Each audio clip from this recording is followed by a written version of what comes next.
նախազությանը դուք ունեք 5 րոպե, պարոն Վարդապետ։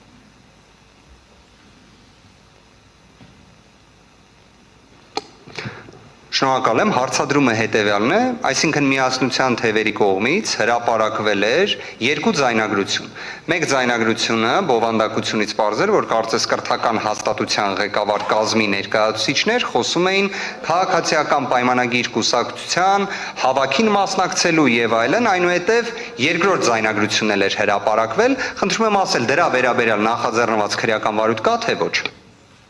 2 ձայնագրություններն էլ քննարկվելու են նույն վարույթի շրջանակներում։ Իսկ մեղադրյալ կա նշված վարույթով թե ոչ։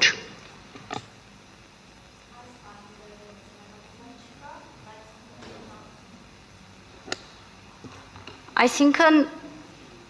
իմ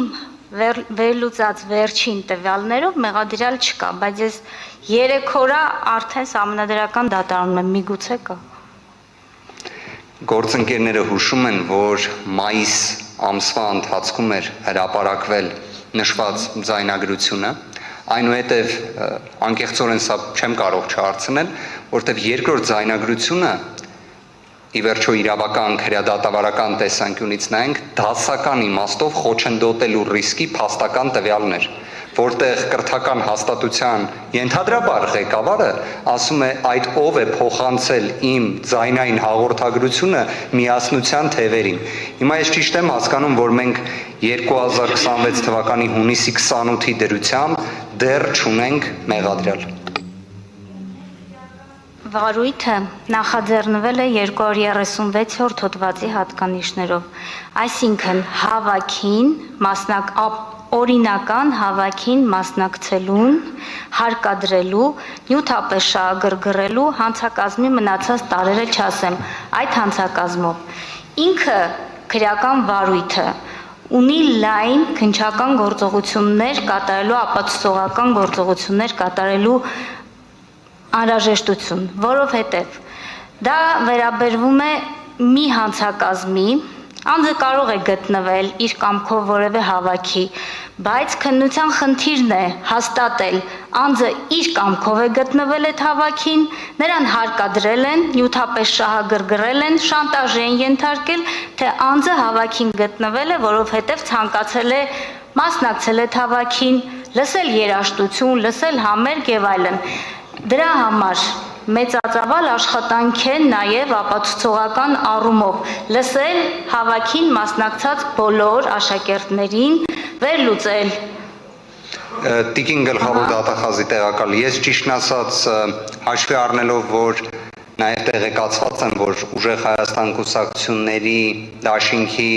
անդամների նկատմամբ նաև նշված հոդվածով մեղադրանք կա, նաև քննչական կոմիտեի վարույթում,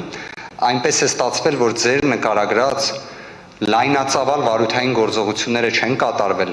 այլ շատ հրատապության կարգով մեղադրանք է առաջադրվել, նաև նույնիսկ կալանքի միջնորդություն է ներկայացվել, եւ դա կատարվել է պայմանականորեն հավաքին շատ կարճ ժամանակահատված անց։ Հիմա այստեղ նաև կարող եք պատասխանել հարցին,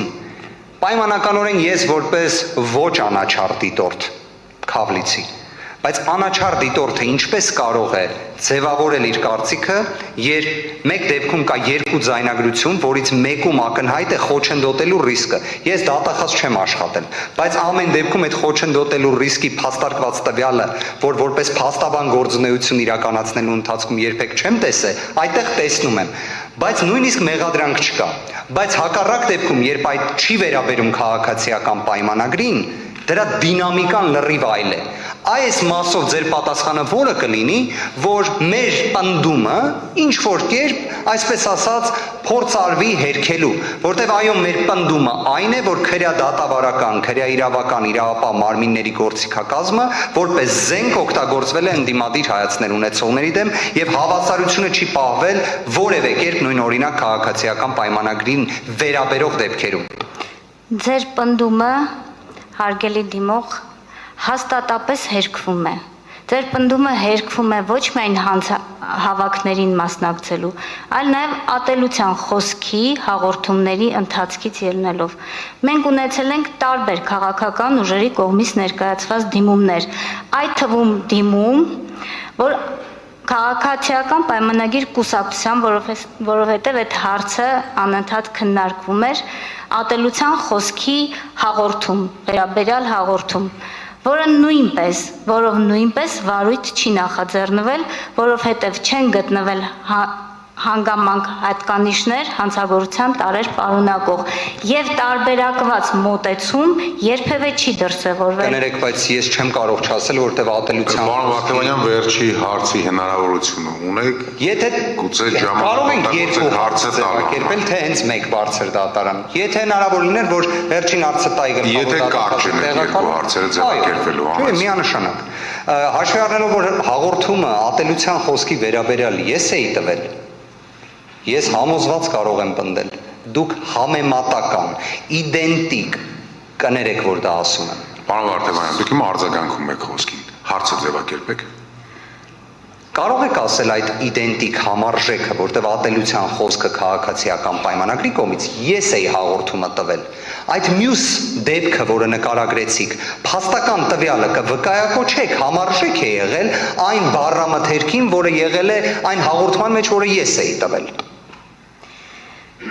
Հարգելի դիմող, ես նախորդ անգամ արդեն պարզաբանեցի, որ ոչ մի հաղորդման, ոչ մի քրեական գործի փաստական հանգամանքներ չեմ ներկայացնելու եւ գտնում եմ, որ նույնիսկ նշեցի, որ սա այն հարթակը չէ, որտեղ ես ներկայացնեմ մեդի դիրքորոշումներ, ատելության խոսքի, ռապատի կանոններ եւ այլ չափանիշներ, որոնցով գնահատվում են։ Միգուցե քաղաքական խոսքի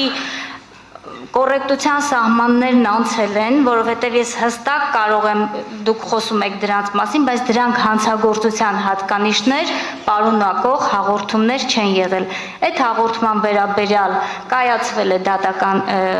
քննիչի կողմից դիրքորոշում է հայտնվել քրեական վարույթ չնախաձեռնելու մասին, այդ վարույթով դուք այդ հարցով ներկայացրել եք բողոք, որը քննարկման փուլում է, իսկ քանի որ դատախազը չի վերացրել, չի հանձնարարել, այսինքն ոչ թե վերացրել, այլ չի հանձնարարել քննիչի նախաձեռնել վարույթ, հետևաբար դատախազը համաձայն է եղել